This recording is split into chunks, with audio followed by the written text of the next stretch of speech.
Hey everyone, welcome back to another video. So in this video, we'll be talking about the recent developments that are happening in the US and how this is going to affect the equities worldwide as well as the commodities. So let's get started. So the first slide, the core US CPI inflation came in at 3.8. That is why if you look at the indices, all the US indices they were down close to 1%. The Dow, Nasdaq, S&P 500, right? So why were they down? Because now people are anticipating that there would be no rate cut in June because the Fed had guided for 3 rate cuts this year, and the probability of it starting from June has gone lower than 50% because of this heated inflation data. So this is going to put pressure on the Fed whether they should be doing three or they should be doing two. If the inflation continues to move higher, then there is very low chance of another rate cut happening, right? Whereas if the inflation kind of cools off, we should see one more rate cut, one or two rate cuts happening this year itself. All right, so this is point number one. Second is because of the heated or let's say the hotter than expected CPI inflation, the treasury yields jumped. So the 2-year bond is what I'm looking at. So it is close to 5 now. The highest that it had touched was around 5.25, which is the Fed rate. The repo rate for Fed is currently at 5.25. So now it is very close to that. So this leaves very little room for the Fed to actually go ahead and cut rates, which I think they might delay it until these bond yields also kind of cool off. If the bond yields cross 5.25, which a lot of people are anticipating, then what happens is the Fed can't cut rates. On the contrary, they might be forced to even do a rate hike because of the higher inflation that they are seeing. If a rate hike happens, then that is going to deteriorate the economy in a very strong way, right? Because already the rates are at a elevated levels. If we kind of push it even higher, then that can cause a drastic this thing deterioration in the economy.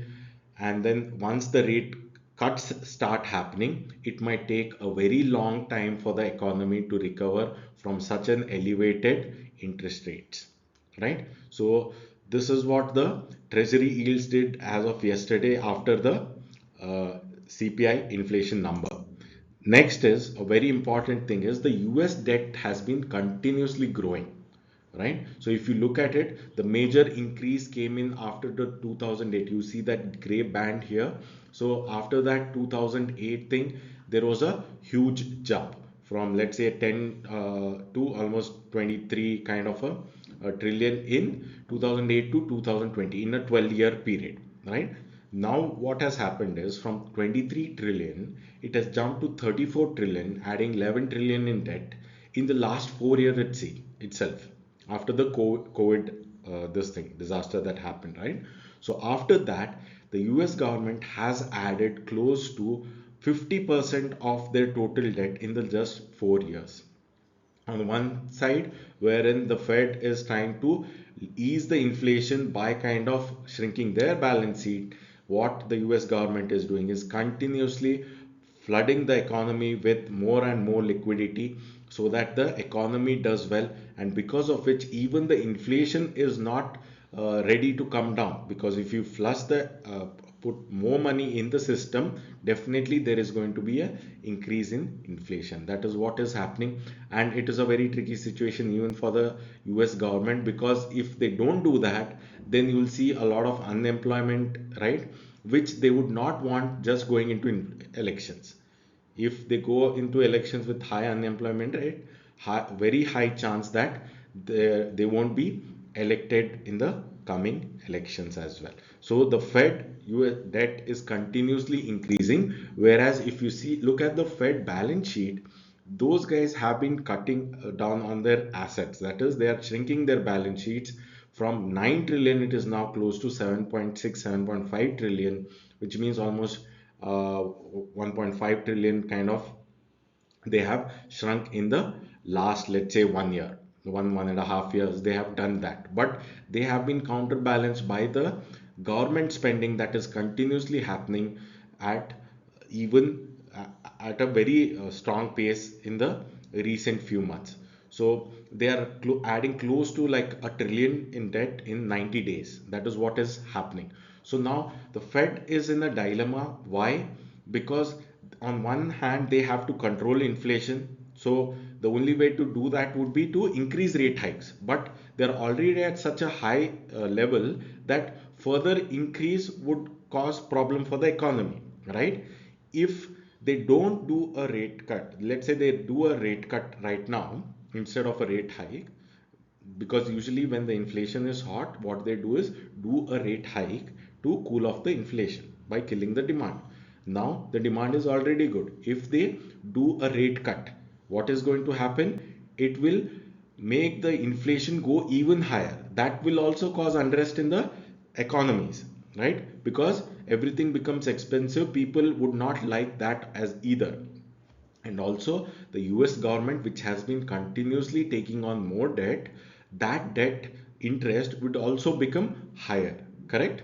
So the even the government might put some pressure on the Fed to kind of cut the interest rates so that the government ends up uh, paying lesser interest rates, right? So Fed is in a dilemma right now as to what to do, but usually they go with the bond yield. So whatever the bond yield does, they are going to be following that. And right now the bond yield is inching towards its recent highs of 5.25.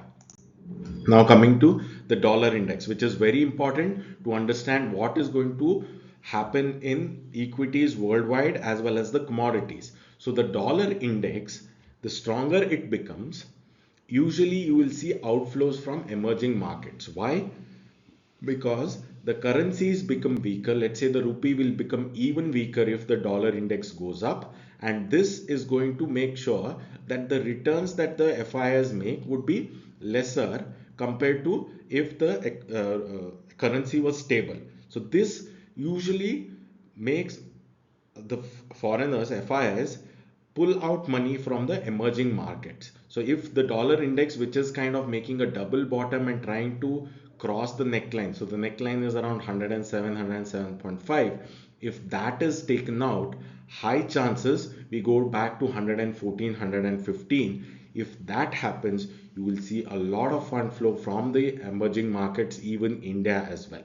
And for the commodities, what happens usually is the stronger the dollar index becomes, the lower the commodity prices go. So the steel prices were anywhere low, 33% lower from the all-time high that they hit somewhere close to 60,000 rupees for a ton. So that has come to now 40 to 43,000, right? So there is no global rally in steel prices, but the Indian steel companies were doing extremely well because of the higher demand, because of all the government spending that was happening. So this was more of a localized play, not really affecting the US, or let's say the global commodity steel prices, right? So now with this dollar index moving higher, there is very high chance that all the commodities are going to be facing a lot of selling pressure and move lower, right? So the higher dollar index is bad for global equities because money starts flowing back to the US,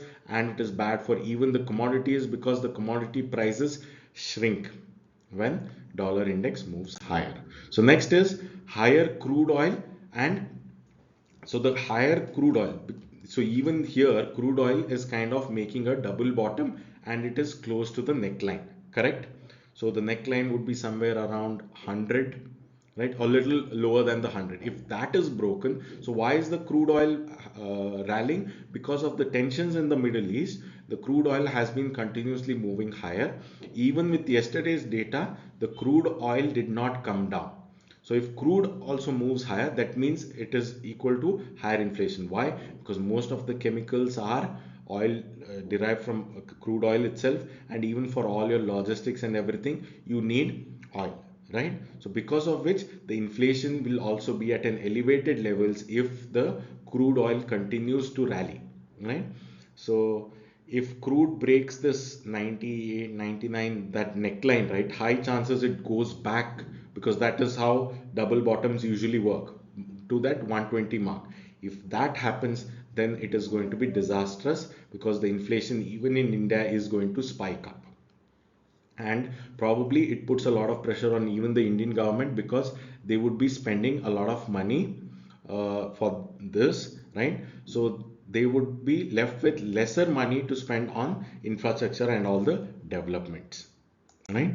And the last one is the US election. Because the US elections are in probably less than 6 months away, what is going to happen is the government is not going to risk it by trying to lower the debt, because that might put the economy in serious recession also. So until that period, they might continue flooding the economy with more liquidity. But once they are elected, what will happen is they have to kind of control it. So probably after elections, they might start doing it, and that will cause a lot of pain for the US economy as well. And if Trump comes in, so now it is more of an equal contest. If Trump comes in, then he will definitely try to make sure that the economy is healthy. So you will see a lot of debt reduction as well. And also, he is going to be very strict on China, because Biden was not that against China, right? So he was kind of more friendly with China. So the Chinese economy is already struggling. If Trump comes back into power and puts a lot of restrictions, then the Chinese economy, which is currently surviving on exports because their real estate is already down, you would see China also going under. Then that would mean that US is also collapsing. Even the Chinese economy is collapsing. That would put a lot of pressure on the global economy, and the metals and all your commodities are going to crash because of that particular thing, right? So better to be on a safer side. To be even in Indian markets, there is nothing at reasonable valuations, very little, very few stocks that are of great quality trading at reasonable valuations. So those are the ones you can be invested in.